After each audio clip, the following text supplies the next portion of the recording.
आपने आके मेरी भैया आपने आके मेरी लाज बचाई भैया आपने आके मेरी लाज बचाई भैया आपको खुश रखे आपको खुश रखे गाय खुदा भैया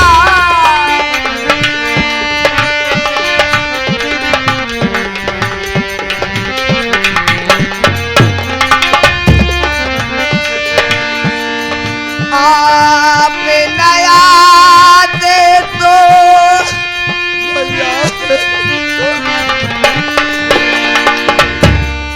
आप नया दे दो मैं तो लुट जाती भैया आप नया दे दो मैं तो लुट जाती भैया आप आए हो मेरे आप आए हो मेरे पंखे भैया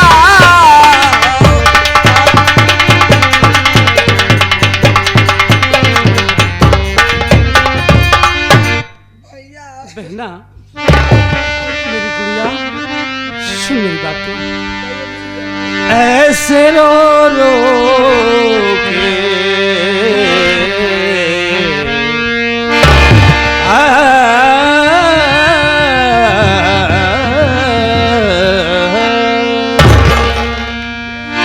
यूं न रो रो के तुम अश्क बहाओ बहना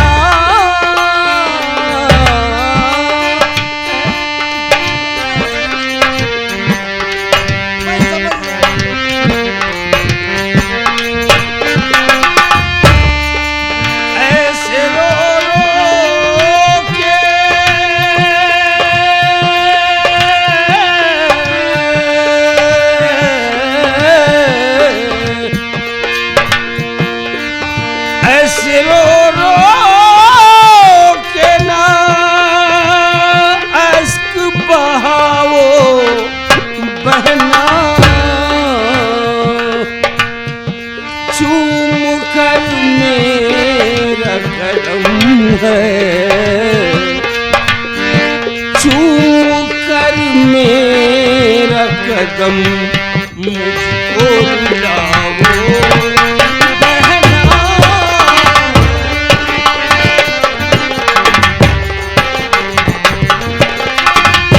भैया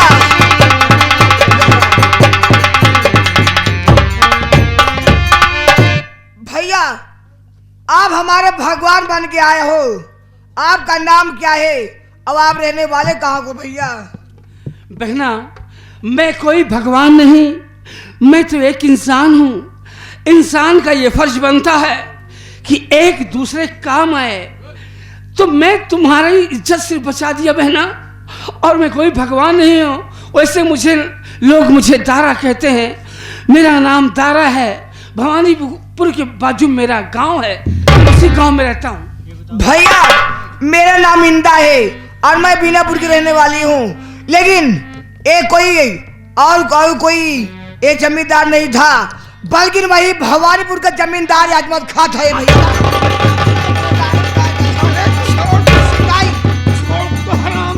तुम्हें मेरी कसम भैया आपको नहीं जाना है ओह बहुत दूर निकल गया होगा तूने पहले मुझसे क्यों नहीं बताया अरे काहे को झूठ बोला तुमने मुझसे मसाले का खून पी जाता उसका भैया मैं डर गई थी मैं बता नहीं पाई मुझे माफ कर दो लेकिन यहाँ से चलो भैया मैं डर गई हूँ भैया चलो यहाँ से ठीक है बेटा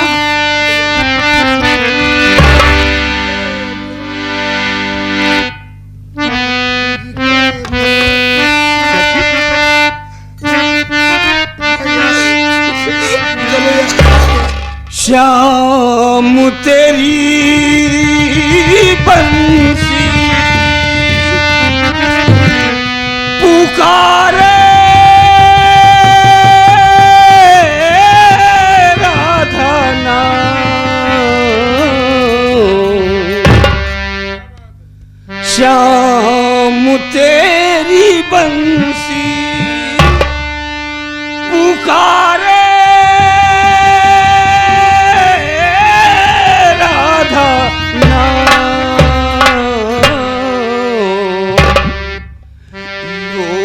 करे मीरा को यही बदनाम।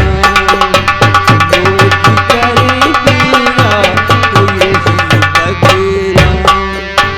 श्याम तेरी बंसी पुकारे राधा नाम। श्याम तेरी बंसी पुकारे राधा नाम। लोग करे मीरा को यही बदनाम। चलो भैया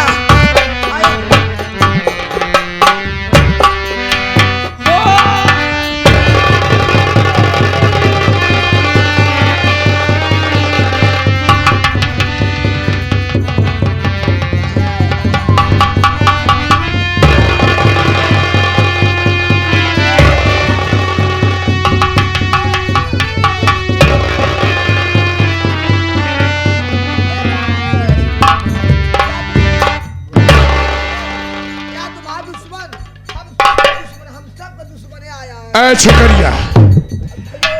अपनी भलाई चाहती है तो मेरे साथ चलने के लिए तैयार हो जा, नहीं तो याद रख हम केवल 3 गिनतियां गिनना जानते हैं। 3 पर एक धमाका हुआ होगा, उस धमाके के साथ तेरी खोपड़ी चारों दिशाओं में चिथड़ा हुआ नजर आएगी। चल चल चल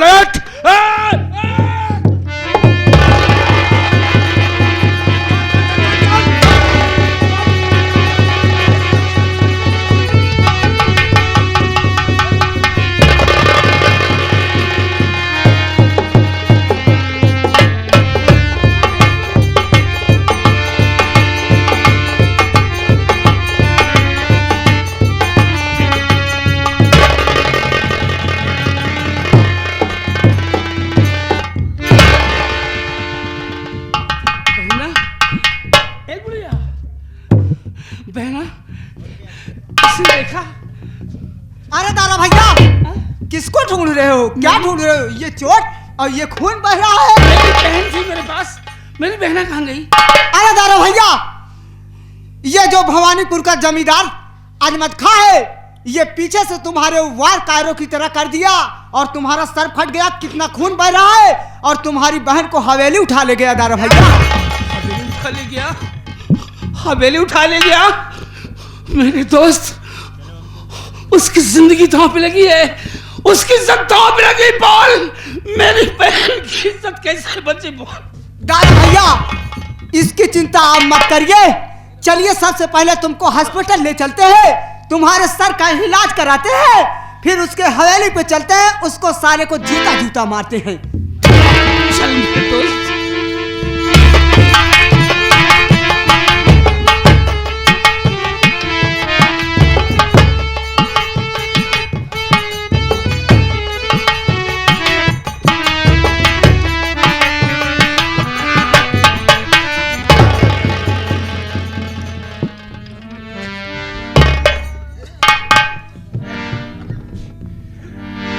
बोल अब तुझे कौन बचाने के लिए आ गए? जमींदार, विनाश कॉलेज विपरीत बुद्धि, विनाश कॉलेज विपरीत बुद्धि, तेरा विनाश होने वाला है रे, तेरा विनाश हो जाएगा। तू मुझे किस लिए रोक रखा है? किस लिए मुझे नहीं जाने दे रहा है? मुझे जाने दे, मुझे अपने घर जाने दे। मेरा विनाश होगा और ये नहीं कहती कि तेरा ससुरी अब सत्यानाश होगा। है? सोच ले, समझ ले, हम तुझे आखिरी वार्निंग देना चाहते हैं। आज तुझे दुनिया की कोई ताकत नहीं बचा सकती। जैसे भरी समाज में दुशासन ने द्रौपदी की साड़ी को खींचा था, आज उसी तरीके से इस भवानीपुर के अंदर तेरी साड़ी को खींचकर तुझे नग्न करके ताप दिया। मुझे जाने दो, मेरी साड़ी नहीं जो, मुझे नंग न करो, मुझे जाने दो। तो ठीक है, हम तुझे नग्न नहीं करेंगे, लेकिन एक बार मेरे दिल की प्यास बुझा दे। या मेरे कन्हैया, या मेरे मुरली वाले, जैसे तूने माँ द्रौपदी की लाज बचाई थी भगवान, आज ये भरी समाज में तुम्हें इंदा पुकार रही है, मेरी लाज बचा दो प्रभु। अरे उस मुरली वाले की बात करती है रे? प्रद्युम्न के बाद अर्जुन के बाबा की। अरे जो कि द्वारकापुरी को गया बाणासुर के डर से आज तक वापस नहीं आया। यहाँ का कन्हैया तेरे सामने खड़ा है। हमें ब्रह्मा, हमें विष्णु, हमें शंकर कहाया है, और हमें त्रिलोक के स्वामी, हमें घट घट में समाया। भैया हरे इनका सराव को देख ला, जाऊं सासी सासी देवाल देवाल सकता दर्रा फोरे बाना, ये सराव ही मोलियान है।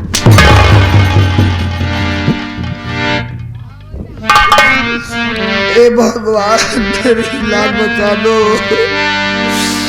प्रभु जी। मंगनवा दैदा ओढ़ई का वसनवा दैदा, आवे मुरारी हमके सारा जग जहानवा दैदा। प्रभु जी मनवा दैदा ओढ़ई का वसनवा, आवे मुरारी हमके सारा जग जहान।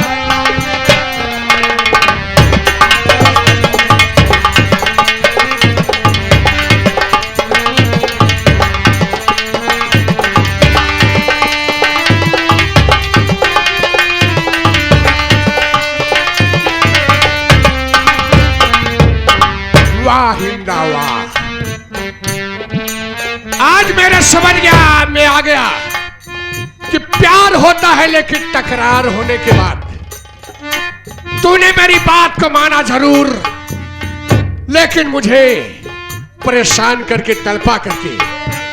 माय स्वीट डार्लिंग इंदा, आई लव यू।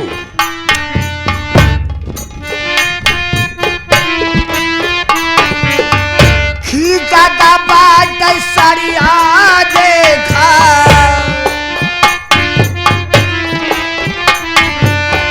खींचा का बाट सरिया देखा, करा तले उघरिया देखा, सांप केहू बैठे केहू लागै ना गोहरिया दे।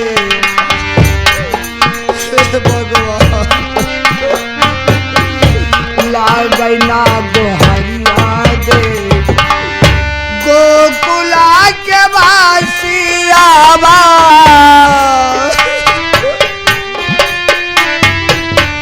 गोकुला के वासियावा, सारा जग जहानवा दैदा। प्रभु जी मानवा दैदा ओढ़ई का वसनवा दैदा, आवे मुरारी हमके सारा जग।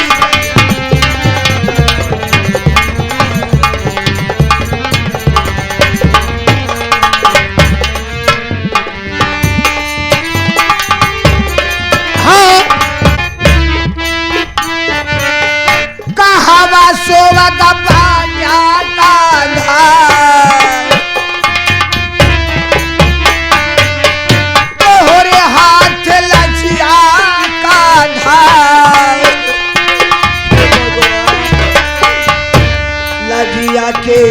बचावा आवा तेरी ना लगावा कांधा लगिया के बचावा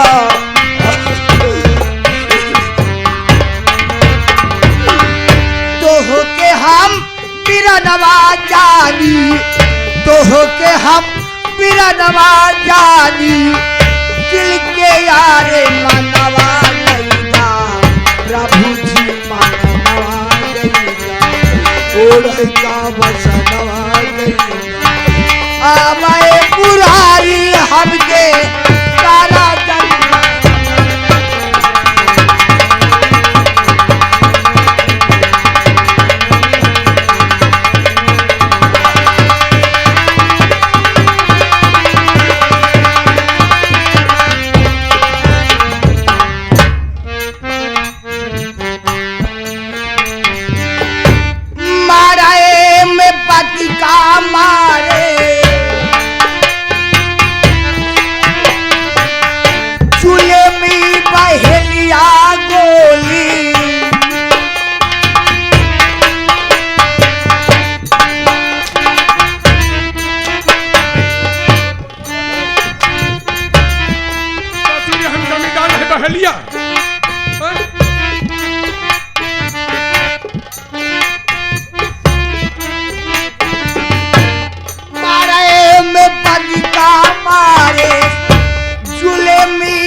सुहागवा लैका जबरन उठा के डोली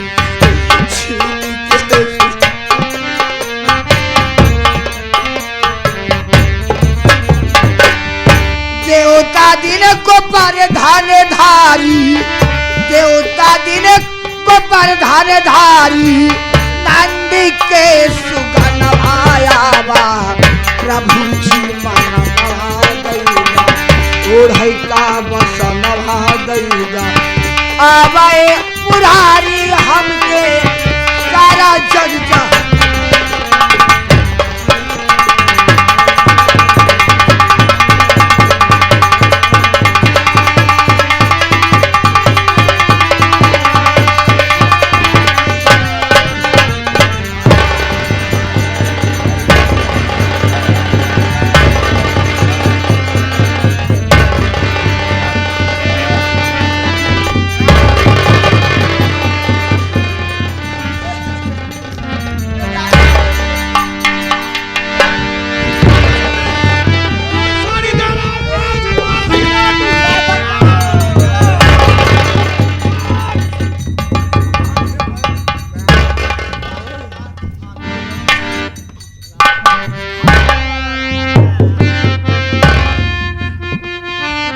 बहनिया।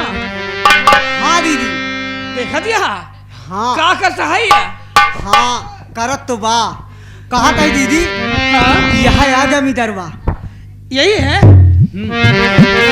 अच्छा ए दीदी चला सखी जा बई बहनी सुना सखी जा बई गवनवा हो रतिया शोबई बलन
क्यों आई हो?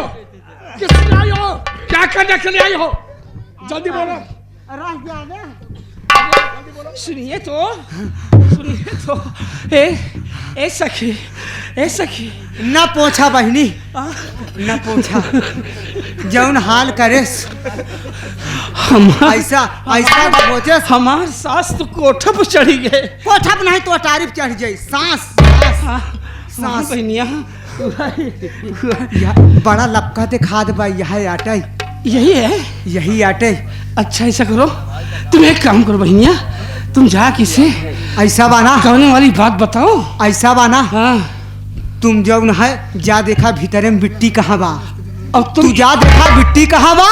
हाँ और तू बिट्टी के देखा और हमें का तब तक का यार झाए रही फंसाई लेता ही और का तू देख के आवा। तब तक हमें का भरैया वाली बात बताओ ठीक। जा जल्दी देखा बिट्टी कहाँ बा। कासो ए भतरू का कहूँ छिपकली। हमका लोग का तो न चाह पानत हो गया ना। हमका लोग का तो न चाह पानत हो गया ना। नहीं नहीं। हम दोनों बहन मालन हूँ मालन। अच्छा मालन है तो पूरा माल धनी लागती है। हम दोनों बहन मालन हो। हमरे दीदी के नाव बा बिटोला और हमार नाव बा चमकोला।